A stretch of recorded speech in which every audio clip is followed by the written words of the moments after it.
Good evening everyone.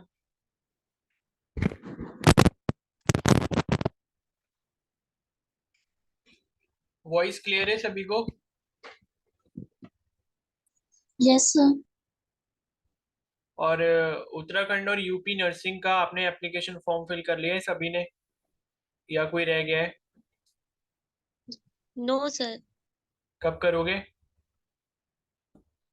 Sir मेरा थोड़ा EWS का बन जाए तब। आपका कहाँ का भरना है, उत्तराखंड का या यूपी का? सर वैष्णव। मेरा हाँ। सर मेरा तो उत्तराखंड का है ना, बस उसमें थोड़ा प्रॉब्लम आ गई थी ना, तो अभी एक दो दिन में क्लियर हो जाएगा। अच्छा, ईडब्ल्यूएस बना नहीं है क्या? सर एक्चुअली बन तो गया था, पर वो पीडब्ल्यूडी की तरफ से थोड़ा प्रॉब्लम आ गई थी, तो फिर से दोबारा अप्लाई अप्लाई किया ना मैंने तो। हाँ ठीक है, उसे टाइम से कर लो क्योंकि अब जो है टाइम से कर लोगे तो सही रहेगा। और यूपी वाले भी जो है टाइम से कर लें सभी लोग। ठीक है। सर अभी उसकी तो है 29 मई तक है। हाँ फिर भी लेकिन मतलब अभी कितने 10-15 दिन ही तो रह गए मुश्किल से। उत्तराखंड का तो 25 है आई थिंक। Yes sir. तो भाई सभी लोग जो टाइम से कर लो, बाकी किसी को कोई भी परेशानी हो फॉर्म फिलअप में तो मुझे आप डीएम कर लेना। ठीक है। फोटो वगैरह अपलोड नहीं हो रहा है या कुछ भी ऐसा इशू है तो मुझे बता देना, या पेमेंट में किसी का इशू हो। जीबी पंत का एग्जाम कब है कामिनी? सर गूगल में तो 8 9 कोई दिखा रहे हो। नहीं तो उन्होंने डेट नहीं दी है क्या अभी ऑफिशियल? गूगल पे क्यों देख रहे हो आप? वो बताओ ना मेरे को ऑफिशियल डेट प्रोस्पेक्टस के अकॉर्डिंग।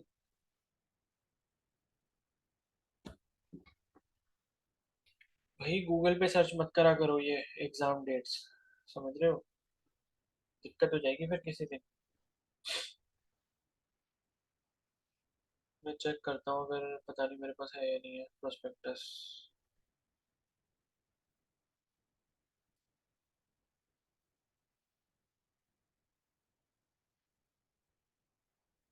और किसी ने भरा है क्या पंतनगर का फॉर्म? 16 दिए सौम्या, कंफर्म? प्रोस्पेक्टस में 16 ही दिए?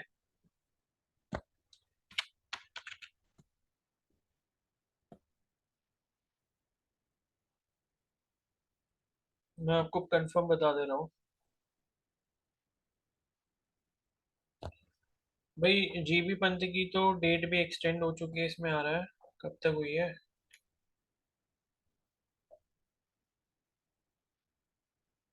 7 मई तक है। अच्छा मतलब हो गई, ओवर हो गई अब तो। कल तक हो चुकी है। ठीक है। Date of university entrance exam of UG program and MCA is reschedule to 16 June. 16 June है भाई उत्तराखंड वाले की एग्जाम डेट। ठीक है। 16 जून है, ऑफिशियल वेबसाइट पे चेक करो, वहां पे उन्होंने दिया हुआ है।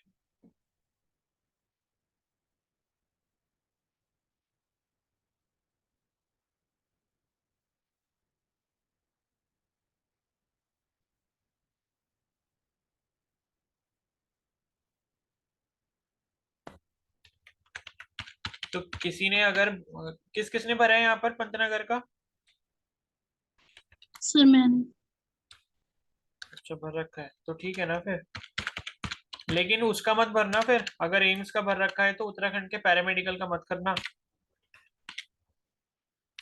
क्योंकि वो दोनों शायद एक ही दिन है।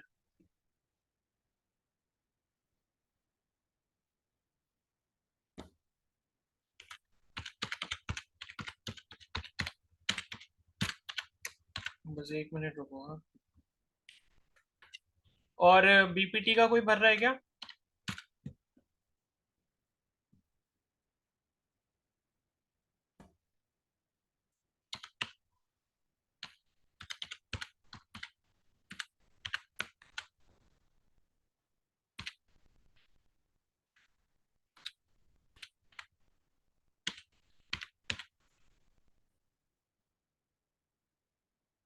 बोलो, बीपीटी का कोई भर रहा है क्या? अच्छा सना, आप करोगे? और कोई भी कर रहा है?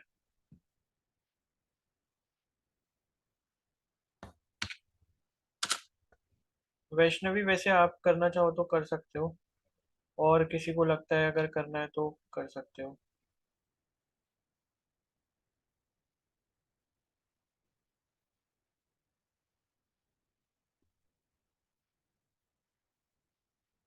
ऑल इंडिया तो है वो, बीपीटी वाला। देखो आजकल सर बीपीटी का। उसका हाँ क्या कह रहे हो, बोलो। सर उसका सेंटर मतलब कहाँ कहाँ का है? मैंने वीडियो में बताया एग्जामिनेशन। हुआ है, एक बार देख लेना। ठीक है सर। हाँ, शायद पता नहीं देहरादून उसमें है या नहीं है, मुझे ये कंफर्म नहीं है, लेकिन दिल्ली चंडीगढ़ ये सब तो मिल ही जाएगा।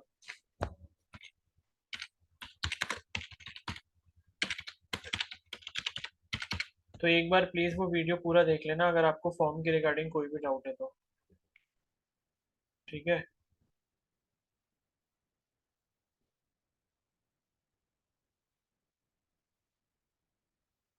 और ये अभी अमाइंस कंप्लीट करने के बाद हम सबसे पहले अपना इंग्लिश कंप्लीट करेंगे अपना।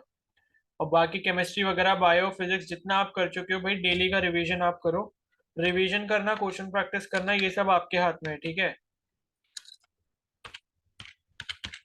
तो ये है कि अब आपको एटलीस्ट 4 से 5 घंटे कम से कम रेगुलर पढ़ाई करनी पड़ेगी, क्योंकि अब तक तो काफी मजे कर लिए, लास्ट के 20 दिन बचे हैं, तो थोड़ा ढंग से सिंसियर हो जाओ इस चीज के लिए।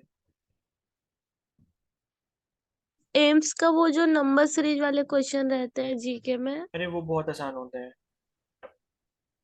वो बहुत आसान होते हैं। बाकी जीके तो मैं करवा रहा हूँ, ठीक है। आज हो सकता है मैं अपलोड करूँगा जीके की वीडियो, तो जीके तो बस वही फॉलो करते रहो। बाकी जो रीजनिंग के क्वेश्चन आते हैं जीके में, बहुत बहुत ईजी होते हैं वो, 6 7 के बच्चे भी कर लेंगे वो, ठीक है।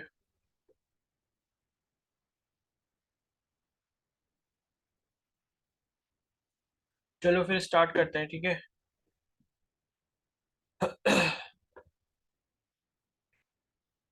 केजीए मुझ में जो क्वेश्चन पूछे जा रहे हैं, हाँ ये भी तो करवाना था। ठीक है। सर जो वो नर्सिंग एप्टीट्यूड की प्लेलिस्ट है उसके अलावा और मतलब वही करनी है या और भी? देखो वही करो, और बाकी जो क्वेश्चन आएंगे ना आपके नर्सिंग एप्टीट्यूड में, वो आपके बायो के क्वेश्चन आएंगे, ठीक है। तो बायो तो आपने अच्छे से पढ़ ही लिया है, बायो और अच्छे से पढ़ते रहो, बायो से ही क्वेश्चन आएंगे। Okay sir. ठीक है, तो एक काम करते हैं, पहले ना इंग्लिश कर लेंगे, उसके बाद जो वो कह रहा था ना मैं, बेसिक वाले जो क्वेश्चन, वो जो एबीवीएमओ यूपी वाले पेपर में पूछे जाते हैं, वो मैं आपको करा दूंगा। जी। ठीक है। या जी मैं एक काम करूंगा, मैं उसके क्वेश्चंस की पीडीएफ बना के आपको भेज दूंगा। वो क्वेश्चंस जो है वो आप सारे पढ़ लेना, ठीक है। और जिस क्वेश्चन में भी कोई भी डाउट होगा वो आप मेरे से पूछ लेना, क्योंकि उसमें क्या है ना, मैं आपको एमसीक्यू बनाकर दे दूंगा, ठीक है। जो भी क्वेश्चंस पूछे जा सकते हैं जो कि आपकी थ्योरी से आएंगे, ये एबीवीएमओ वाले पेपर में, जैसे सिंपल सिंपल से क्वेश्चन आ जाते हैं ना, कि ब्लीचिंग पाउडर का फॉर्मूला क्या है, ठीक है। सोडा लाइम क्या होता है, और स्लेट लाइम क्या होता है, क्विक लाइम क्या होता है, ठीक है। तो इस टाइप के जो बेसिक बेसिक क्वेश्चन आते हैं वो सारे मैं आपको जो है चैप्टर वाइज दे दूंगा। तो एमसीक्यू वो आप कर लेना, और जिसमें भी आपको डाउट होगा वो आप मेरे से क्लास में पूछ लेना, तो वो ज्यादा अच्छा रहेगा, ठीक है। क्योंकि पढ़ाने में फिर क्या है, उसको टाइम वेस्ट ही है। क्योंकि वो 9th और 10th का मैं आपको करवा चुका हूँ पहले, जो पहले जिन्होंने ज्वाइन करा था, तो मैंने उनको 9th 10th का भी थोड़ा बहुत करवाया था ना, ठीक है। तो बाकी अगर आपको और डिटेल में पढ़ना है तो 9th 10th की एनसीईआरटी की रीडिंग आप कर सकते हो, वो बेस्ट रहेगा। अगर किसी के पास टाइम है तो 9th और 10th की एनसीईआरटी की रीडिंग कर ले बस। ठीक है, रीडिंग किसकी करनी है, केमिस्ट्री की कर लो, बायो की तो जरूरत नहीं है, क्योंकि बायो तो आपका 11th 12th में पूरा कवर हो जाता है 9th 10th का, तो उसकी जरूरत नहीं है, बायो तो आराम से कर लोगे। केमिस्ट्री की रीडिंग एक बार कर लेना, और फिजिक्स की भी चाहो तो रीडिंग कर सकते हो। तो आपके पास जैसे टाइम हो उस हिसाब से आप देख लेना, ठीक है। चलो, तो अब इसको आगे थोड़ा सा कंटिन्यू कर लेते हैं, वैसे ही टाइम निकल गया है अभी। ठीक है, जेनेटिक्स मैं करवा दूंगा, ठीक है। तो एक्चुअली अभी कुछ और भी स्टूडेंट्स हैं, वो भी बोल रहे थे, लाइक जो अभी एक बैच था ना, तो वो भी कह रहे थे जेनेटिक्स को, तो मैं जेनेटिक्स आपका करवा दूंगा, ठीक है। जेनेटिक्स में आपको पूरा पढ़ा दूंगा। चलो स्टार्ट करते हैं फिर, ठीक है। तो हम जो है कल क्या क्या कर चुके थे, हम लोगों ने पढ़ा था अमाइंस की प्रिपरेशन के बारे में, और जो है अमाइंस की फिजिकल प्रॉपर्टीज के बारे में हमने देखा था, ठीक है। तो अब जो है हम क्या करेंगे, अमाइंस की केमिकल प्रॉपर्टीज के बारे में पढ़ेंगे, केमिकल रिएक्शंस वगैरह जो होती हैं उसके बारे में डिस्कशन करेंगे।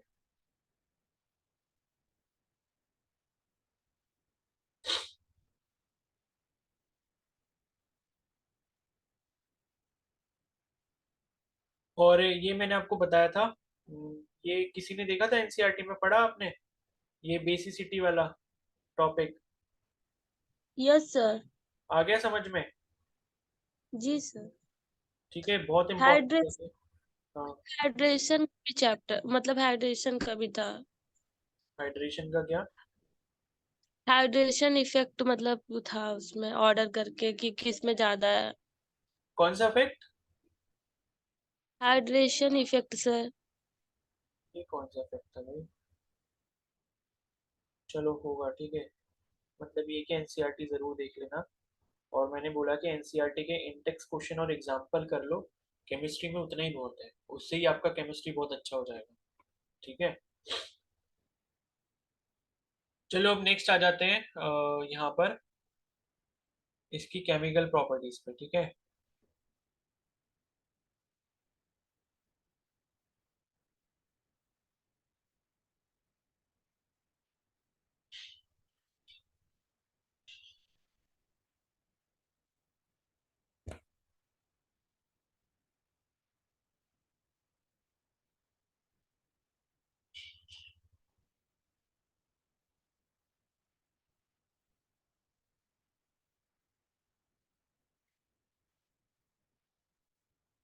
तो यहाँ पर सबसे पहले आपको एक हिंसबर्ग टेस्ट दिया हुआ है, ये पता नहीं एनसीईआरटी में है कि नहीं है।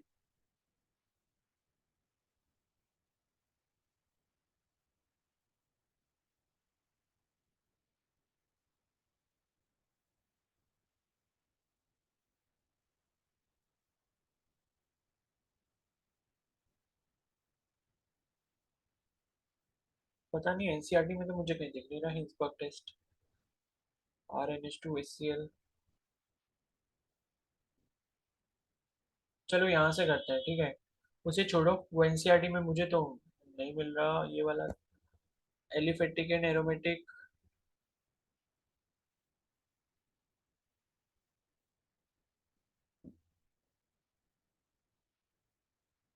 SO2Cl, ये नहीं है मेरे हिसाब से एनसीईआरटी में, इसे छोड़ो। ठीक है, अब इस पे आ जाओ कार्बिलामाइन टेस्ट पे। ठीक है, ये वाला इंपॉर्टेंट है और ये एनसीईआरटी में भी आपको दिया हुआ है। तो कार्बिलामाइन टेस्ट या कार्बिलामाइन रिएक्शन होता क्या, इसको समझते हैं।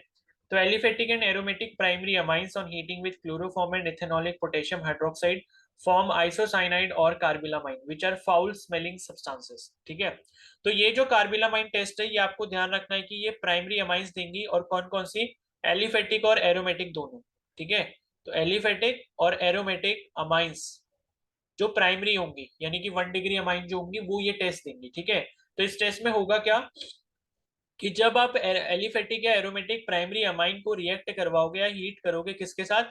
क्लोरोफॉर्म के साथ। ये CaCl3 क्या है? क्लोरोफॉर्म है। और ये क्या है? एलिफेटिक अमाइन का फॉर्मूला लिखा है RnH2। ठीक है, आर क्या? Alkyl group. और with chloroform and ethanolic potassium hydroxide, तो ये पोटेशियम हाइड्रोक्साइड ले लिया जो कि एथेनॉलिक है, यानी कि इसमें थोड़ा बहुत एथेनॉल मिलाया होगा। और उसके बाद आप इसको हीट कर रहे हो तो आपको क्या मिलेगा यहाँ पर? आइसोसाइनाइड मिलेगा। ये क्या है? आइसोसाइनाइड। मैंने बताया था जब NC ग्रुप लगता है, क्योंकि ये जो CN होता है, जब ये C की साइड से जुड़ता है किसी चेन से, मान लो यहाँ पर कोई चेन है और ये C की साइड से जुड़ेगा, तो इसे हम कहते हैं क्या?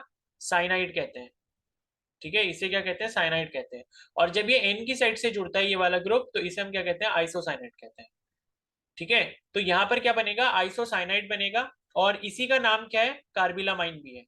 इसी को हम क्या कहते हैं? कार्बिलामाइन भी कहते हैं, जिसके नाम पर ये टेस्ट पड़ा है।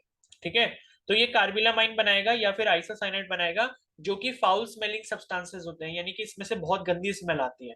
ठीक है, उसके साथ आपका क्या बना है? KCl, पोटेशियम क्लोराइड और वाटर बना है। तो secondary and tertiary amines do not show this reaction. तो ये ध्यान रखना है कि प्राइमरी अमाइंस ये रिएक्शन देती है, सेकेंडरी और टर्शरी नहीं देती हैं। तो this reaction is known as carbylamine reaction और isocyanide test and it's used as a test for primary amines. यानी कि अगर आपको कोई सैंपल दिया गया है, ठीक है, तो उसमें अगर आपको ये टेस्ट करना है कि ये प्राइमरी अमाइन है या नहीं, तो आप ये टेस्ट कर सकते हो। अगर उसमें आइसोसाइनाइड बन गया जो कि फाउल स्मेलिंग सब्सटेंस होगा, तो इसका मतलब है कि वो आपका प्राइमरी अमाइन है, अदरवाइज नहीं है। ठीक है, बिकॉज यहाँ पर देखो नीचे भी नोट में लिखा हुआ है कि सेकेंडरी और जो टर्शियरी अमाइंस है उनके साथ ये पॉजिटिव रिजल्ट नहीं देता, यानी कि उस केस में ये कार्बेलामाइन जो वो नहीं बनाता। ठीक है, तो इसलिए ये रिएक्शन बहुत इंपॉर्टेंट है। उसके बाद नेक्स्ट है केमिकल प्रॉपर्टीज ऑफ अमाइन। इसके बाद कुछ और केमिकल प्रॉपर्टीज यहाँ पर दी हुई है। ठीक है, तो पहला है यहाँ पर RnH2 in the presence of क्या करें यहाँ पर, अच्छा यहाँ से स्टार्ट करें। ठीक है, ये RnH2 रहा। RnH2 को जब आप HCl से रिएक्ट करवा रहे हो, ठीक है, तो HCl से जब आपने रिएक्शन करवाया तो क्या बना, RnH3Cl बना। और इसके बाद जब आपने बेस से करवाया तो फिर से क्या बन गया, RnH2 बन गया। तो कहने का मतलब है जब आपने इसको एसिड से रिएक्ट करवाया तो इसने एक इंटरमीडिएट बनाया, ठीक है, जो कि RnH3Cl नेगेटिव था, और उसके बाद इसको बेस से करवा दिया तो फिर उसने एसिड का जो इफेक्ट था उसको न्यूट्रलाइज करके वापस से इसे क्या बना दिया, एक वही बना दिया, अमाइन बना दिया वापस से। ठीक है, और उसके बाद नेक्स्ट जो रिएक्शन है वो आपका R-X के साथ है, यानी कि आप क्या कर रहे हो, हेलो एल्केन के साथ इसका रिएक्शन करवा रहे हो। ठीक है, तो हेलो एल्केन के साथ जब आप रिएक्शन करवाओगे तो HX जो है वो यहाँ से बाहर हो जाएगा और उसके बाद RnR- बन जाएगा। RnR- का मतलब क्या है, इस तरीके से। ठीक है, तो RnR- का मतलब क्या है कि इसमें दो एल्काइल ग्रुप जो है आपके N के साथ यहाँ पर जुड़ जाएंगे। ठीक है ना, और उसके बाद वापस से अगर आप R-X के साथ कराओगे तो यहाँ पर क्या होगा, यहाँ पर जब दोबारा से आप R-X के साथ कराओगे यानी कि हेलो एल्केन के साथ कराओगे तो वापस से HX यहाँ से रिमूव होगा और उसके बाद RnR-2 बन जाएगा, यानी कि दो जो है यहाँ पर जो आपका हेलो एल्केन में एल्काइल ग्रुप है उसके दो एल्काइल ग्रुप यहाँ पर जुड़ जाएंगे और एक उसका खुद का एल्काइल ग्रुप रहेगा जो आपका अमाइन का था। और उसके बाद फाइनली आप एक बार फिर से R-X से करवाओगे तो फिर यहाँ पर एक बार HX माइनस होगा, यानी कि HCl या HBr जो भी आप X ले रहे हो, मतलब हेलोजन एटम ले रहे हो, वो बाहर हो जाएगा और उसके बाद क्या बन जाएगा, RnR-3 बन जाएगा, यानी कि N होगा और इसके साथ ये चार बॉन्ड बन रहे होंगे जिसमें एक तो आपका R वाला होगा और इसके साथ तीन बॉन्ड जो है वो R-, यानी कि तीन R- वाले अल्काइल ग्रुप लग जाएंगे। ठीक है, तो एक रिएक्शन आपकी ये वाली हो गई। अब ये भी पता नहीं इसमें शायद एनसीईआरटी में तो मुझे लगता नहीं ये वाली दी हुई है, ये वाली नहीं दी है शायद। ठीक है, उसके बाद जो है यहाँ पर नेक्स्ट जो रिएक्शन है ये आपका फिनाइल COCl के साथ करवाया है। ये वाली रिएक्शन आपकी दी हुई है। ठीक है, ये एसाइलेशन रिएक्शन है।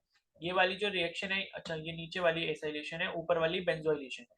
तो ऊपर वाली जो रिएक्शन है मतलब ये वाली थर्ड वाली जो रिएक्शन आप देख रहे हो ये बेंजोइलेशन है।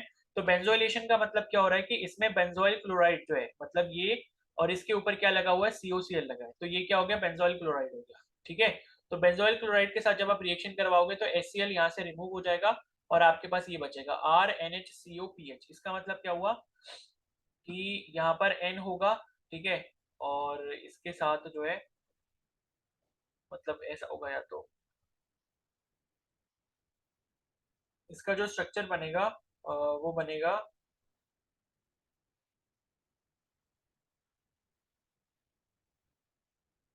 हाँ,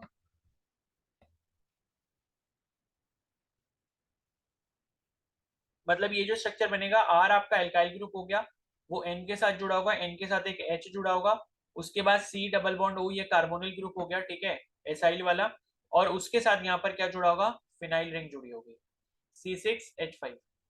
ठीक है, C6H5 जुड़ा होगा। तो इस टाइप का ये प्रोडक्ट बनेगा। ये जो RnHCOPH देख रहे हो वो आपका ये वाला प्रोडक्ट है। ठीक है, ये वाला जिसको इन्होंने शॉर्ट में यहाँ पर ये लिखा हुआ है। तो ये आपका प्रोडक्ट बनेगा जब आप इसको बेंजोइल क्लोराइड के साथ रिएक्ट करवाओगे, यानी कि C6H5COCl के साथ, तो आपका ये प्रोडक्ट बनेगा। तो ये क्या हो गया, बेंजोइलेशन रिएक्शन हो गई। उसके बाद इसी की तरह सेम एक रिएक्शन है जिसे हम एसाइलेशन कह रहे हैं। तो एसाइलेशन में बस हो क्या रहा है, जो ऊपर बेंजोइलेशन में आपका बेंजोइल क्लोराइड था उसमें बेंजाइल ग्रुप था यानी कि फिनाइल ग्रुप था, उसकी जगह पर एल्काइल ग्रुप लग जाता है। तो R-COCl के साथ रिएक्शन हो जाएगा तो उसके बाद फाइनल प्रोडक्ट यही वाला बनेगा, RnHCO ऊपर क्या था, पीएच आ रहा था लास्ट में, यहाँ क्या हो जाएगा, R- हो जाएगा। फिनाइल रिंग की जगह बस एक क्या हो जाएगा, और एल्काइल ग्रुप आ जाएगा, यानी कि यही सेम रहेगा, RnH उसके बाद CO और इसके साथ यहाँ पर R- जुड़ा होगा।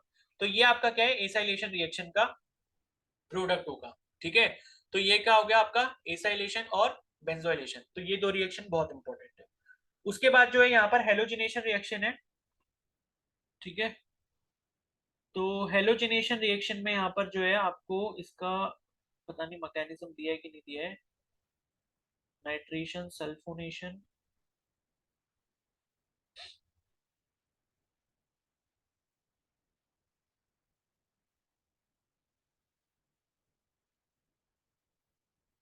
पता नहीं, इसका पता नहीं, उसमें एनसीईआरटी में तो नहीं दिया है, बट फिर भी देख लो, आपने क्या लिए 3 Br2 के मॉलिक्यूल लिए और वाटर, और यहाँ पर हेलोजिनेशन हो रहा है, तो HBr यहाँ से बाहर हो जाएगा एज अ बाय प्रोडक्ट, और होगा क्या कि आपके अमाइन पर ये 2,4,6 वाली पोजीशन पे Br लग जाएगा। जैसे आपने जो है नाइट्रेशन वाली रिएक्शन पढ़ी थी, ठीक है, 2,4,6 ट्राई नाइट्रोफिनॉल, इस तरीके से आपने देखा था, वहां पर फिनॉल की रिएक्शन जब हो रही थी तो वहां पर क्या था, कंसंट्रेटेड HNO3H2SO4 के साथ जब आप रिएक्ट करवा रहे थे तो वैसा हो रहा था वहां पे, ठीक है, ट्राई नाइट्रोफिनॉल बन रहा था, वैसे ही यहाँ पर ट्राई ब्रोमो, ठीक है, 2,4,6 ट्राई ब्रोमो अमीन या अमाइन, ये इसका नाम हो जाएगा, ठीक है। जब आप इसका रिएक्शन 3Br2 के मॉलिक्यूल से in the presence of water के साथ ये रिएक्ट करवाओगे तो ये आपको फाइनल प्रोडक्ट मिलेगा 2,4,6 ट्राई ब्रोमो अमाइन, ठीक है।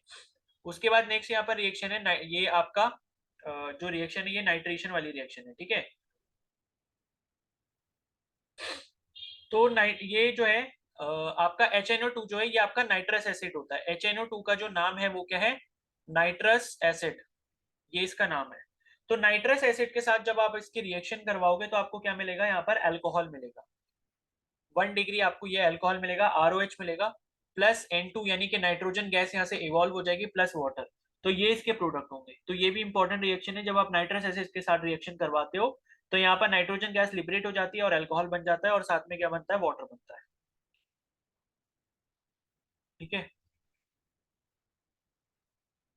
यहाँ वाटर होगा या HCl होगा, नहीं, ठीक है, यही होगा, ठीक है। तो ये आपकी ये वाली रिएक्शन हो गई। उसके बाद नेक्स्ट जो रिएक्शन है यहाँ पे, ये आप किसके साथ रिएक्ट करवा रहे हो, ये करवा रहे हो एसिड एनहाइड्रेट के साथ। तो एसिड एनहाइड्रेट के साथ जब आप रिएक्शन करवाओगे तो यहाँ पर एक कार्बोक्सिलिक एसिड का मॉलिक्यूल बाहर हो जाएगा और फाइनल प्रोडक्ट आपको ये मिलेगा RNHCOR डैश, ठीक है, RNHCOR डैश, ठीक है। तो ये बिल्कुल वैसा ही प्रोडक्ट है जो आपने यहाँ पर देखा था अभी, ये वाला जो आपने प्रोडक्ट देखा था जब आप R-COCl के साथ एसाइलेशन रिएक्शन करवा रहे थे तो यही वाला प्रोडक्ट मिल रहा था, और यहाँ पर भी आपको यही वाला प्रोडक्ट मिलेगा जब आप एसिड एनहाइड्रेट के साथ रिएक्शन करवाओगे, ठीक है।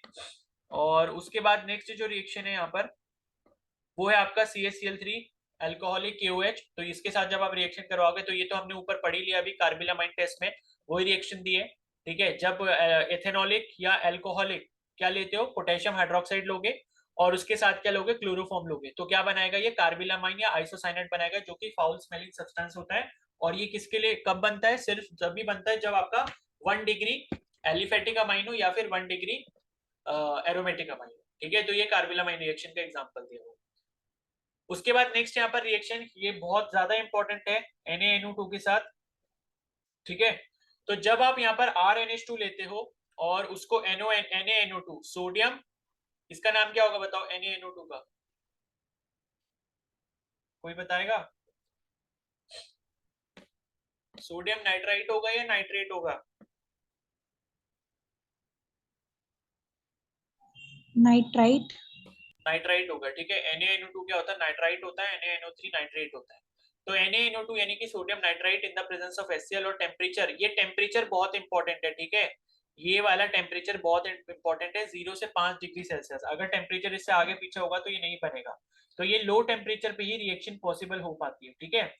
तो 0 से 5 डिग्री सेल्सियस भी बोल सकते हो या 273 से लेकर 278 केल्विन भी बोल सकते हो, दोनों ही एक ही बात है, ठीक है। तो ये जब आप रिएक्शन करवाओगे तो इस रिएक्शन को हम क्या बोलते हैं, डाइजोटाइजेशन बोलते हैं, डाइजोटाइजेशन, ये इस रिएक्शन का नाम है।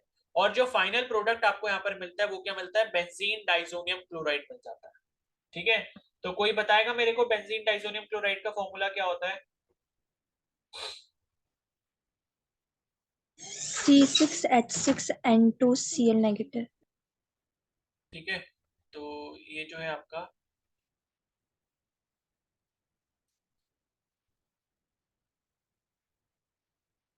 बेंजीन डाइजोनियम क्लोराइड जो है ये बन जाएगा, ठीक है, यही बनेगा ना, C6H5N2Cl, ओके। तो इस पे चार्जेस भी रहते हैं वैसे, पार्शियल नेगेटिव और इस पे पार्शियल पॉजिटिव चार्ज। तो वैसे इसका जो फॉर्मूला है वो क्या रहेगा, C6H5N2Cl। तो ये क्या आपका बेंजीन डाइजोनियम क्लोराइड है और इसकी रिएक्शंस अलग से दी हुई है। उसके बाद नेक्स्ट जो यहाँ पर है आपका रिएक्शन दिए वो आपको फिनाइल और उसके ऊपर SO2Cl लगा है। तो ये जो होता है इसे हम क्या कहते हैं, एराइल सल्फोनिल क्लोराइड कहते हैं, ठीक है। तो ये जो होता है आपका PHSO2Cl, इसका स्ट्रक्चर कैसा होगा, फिनाइल रिंग, फिनाइल रिंग के ऊपर SO2Cl ये लगा होगा। तो इसका जो नाम है, इसका नाम क्या है, एराइल सल्फोनिल क्लोराइड, ठीक है, ये इसका नेम है, एराइल सल्फोनिल क्लोराइड, ठीक है। तो इसमें क्या होगा, इसमें जब आप रिएक्शन करवाओगे इसके साथ तो HCl इसमें से बाहर हो जाएगा और ये बनेगा। अच्छा, ये हिंसबर्ग टेस्ट दिया हुआ है ऊपर, ठीक है, ऊपर पता नहीं कैसे समझाया हुआ था। तो एराइल सल्फोनिल क्लोराइड के साथ जब आप रिएक्शन करवाओगे तो आपको क्या मिलेगा, यहाँ पर ये कंपाउंड मिलेगा, ठीक है। तो ये कंपाउंड में बना के दिखा देता हूँ यहाँ पर ये रिएक्शन होती कैसे है।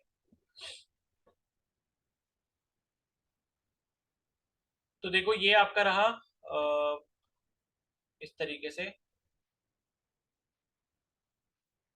ये बेंजीन रिंग और इसके साथ SO2Cl, SO2Cl का स्ट्रक्चर इस तरीके से होता है, ठीक है। जो O आपके जुड़े होंगे दोनों डबल बॉन्ड से जुड़े होंगे और इसके साथ जो है आप क्या ऐड करोगे, RNH2 था ना, तो RNH2 में मान लो आपने R क्या ले लिया, C2H5 ले लिया या CH3CH2NH2, ठीक है, ये ले लिया आपने। तो RNH2 ये हो गया आपका अमाइन हो गया। इसके बाद जब ये रिएक्शन होगी तो रिएक्शन होने के बाद ये कैसा दिखेगा, ऐसा दिखेगा, ये S के साथ डबल बॉन्ड O ये ऐसे ही रहेंगे, N के साथ ये ऐसे ही रहेगा, एक H ऐसे ही रहेगा और उसके बाद मतलब ये जो है Cl यहाँ से हट गया और Cl के जगह जो है ये आ जाएगा आपका पूरा। मतलब क्या हुआ, यहाँ से एक H गायब होगा और यहाँ से एक Cl गायब होगा, तो यहाँ पर -HCl हो जाएगा। तो HCl यहाँ से बाहर निकल जाएगा, बाकी जो बचेगा वो आप लिख दोगे। तो N के साथ एक H जुड़ा हुआ है और इसी N के साथ आपका C2H5 भी जुड़ा हुआ है। तो ये आपका फाइनल प्रोडक्ट बनेगा और साथ में क्या बनेगा, यहाँ पर HCl बन जाएगा क्योंकि HCl क्या हुआ, बाहर निकल गया। तो इसका जो प्रोडक्ट का नाम है, इस प्रोडक्ट का नाम इंपॉर्टेंट है जो कि है N ethyl benzene sulphonamide, benzene sulphonamide, ये इसका नेम है, ठीक है। और ये क्या होता है, सॉल्यूबल इन एल्कली होता है, यानी कि बेस में सॉल्यूबल होता है, soluble in alkali, N ethyl benzene sulphonamide, ठीक है। तो ये वाली रिएक्शन जो आपकी काफी इंपॉर्टेंट है, तो यही रिएक्शन आपको बताइए और इसी को हम क्या कहते हैं, हिंसबर्ग टेस्ट कहते हैं। तो देखो इसे हिंसबर्ग टेस्ट क्यों बोला गया है, इसलिए बोला गया है क्योंकि देखो इसमें क्या लिखा है ना इसकी थ्योरी में कि benzene sulphonyl chloride C6H5SO2Cl which is also known as Hinsberg reagent, इसको जो है ये जो आपका फिनाइल रिंग के ऊपर SO2Cl होता है जिसे हम एराइल सल्फोनिल क्लोराइड कह रहे हो, इसे हम हिंसबर्ग रिएजेंट भी कहते हैं। ये आपका प्राइमरी और सेकेंडरी अमाइन के साथ रिएक्ट करता है सल्फोनामाइड बनाने के लिए, ठीक है। इसका मतलब है कि टर्शरी के साथ नहीं करता, ठीक है। और उसके बाद लिखा है यहाँ पर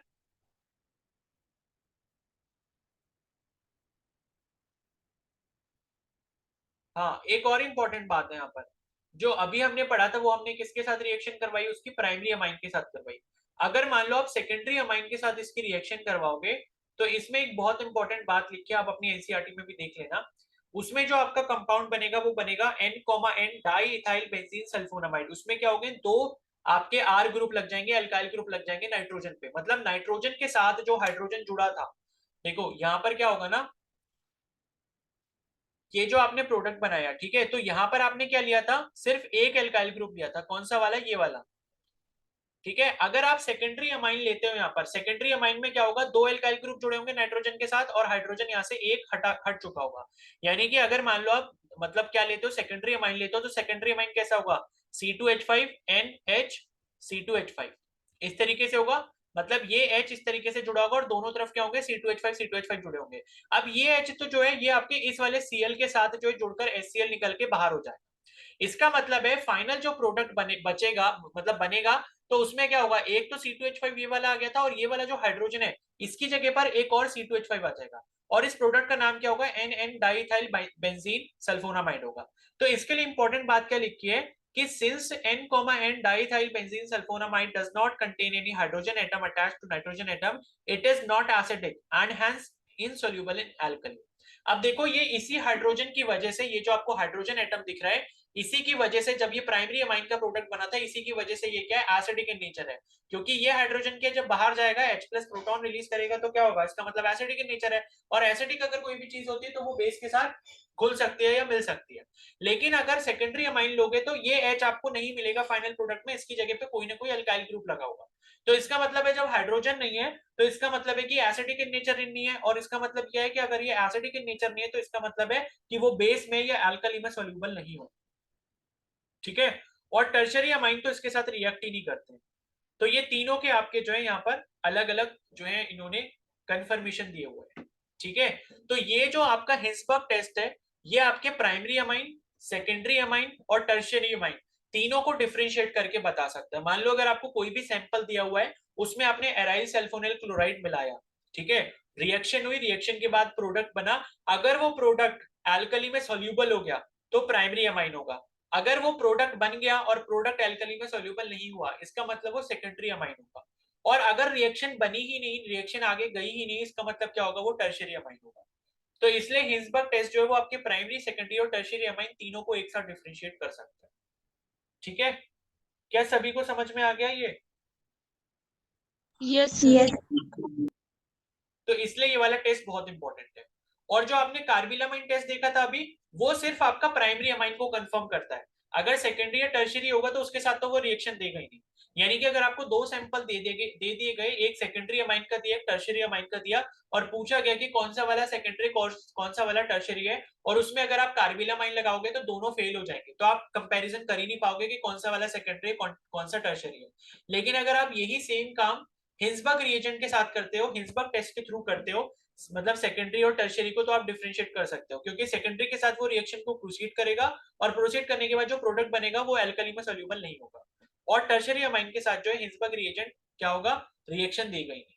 ठीक है, तो इसलिए ये आपका क्या हो गया, एकदम बेस्ट वाला टेस्ट हो गया, जिससे आप तीनों को कंफर्म कर सकते हो। इसके बाद नेक्स्ट जो रिएक्शन है यहाँ पर, वो है ये वाला HNO3 कंसेंट, ये HNO3 यानी कि नाइट्रिक एसिड हो गया, और H2SO4 सल्फ्यूरिक एसिड।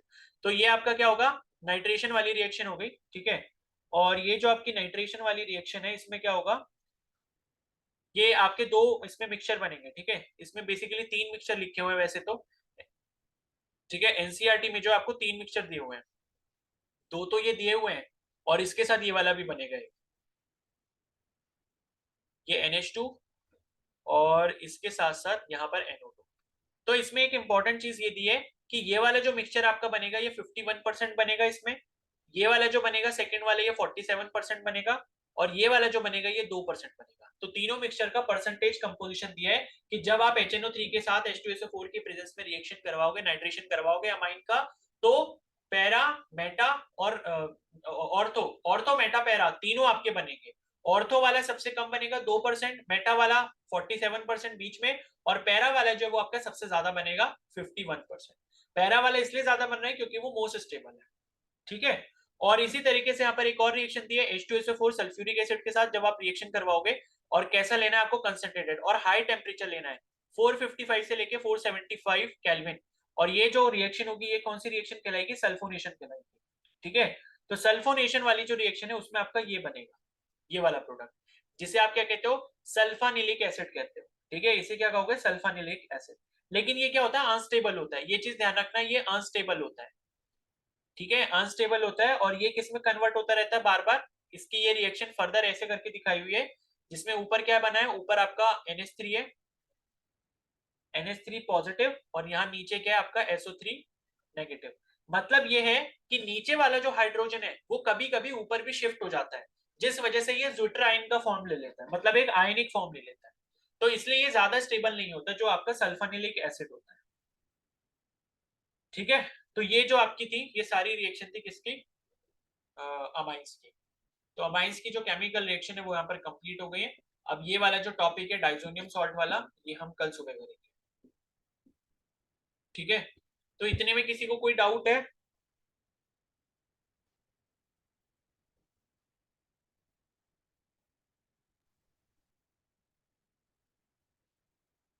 बताओ भाई, किसी को कोई डाउट है क्या? No sir. चलो ठीक है, नो सर। तो कल सुबह से हम ये करेंगे, और उसके बाद कल इवनिंग वाली क्लास से हम इंग्लिश पढ़ेंगे। ठीक है, तो इंग्लिश जो है अपने लोग 4-5 दिन पढ़ लेते हैं, फिर मैं आपको बता दूंगा कि आपको क्वेश्चन कहाँ से प्रैक्टिस करने हैं। क्वेश्चन आप रेगुलर वहां से प्रैक्टिस करते रहोगे और इंग्लिश आपकी ऐसे करके प्रिपेयर हो जाएगी। इंग्लिश में ज्यादा कुछ नहीं करना, ठीक है।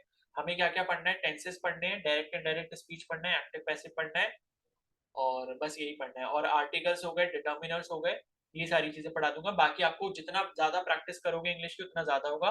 तो क्वेश्चंस आपको कहाँ से प्रैक्टिस करने होंगे वो मैं आपको बता दूंगा, ठीक है। चलो फिर अब आप लीव कर सकते हो।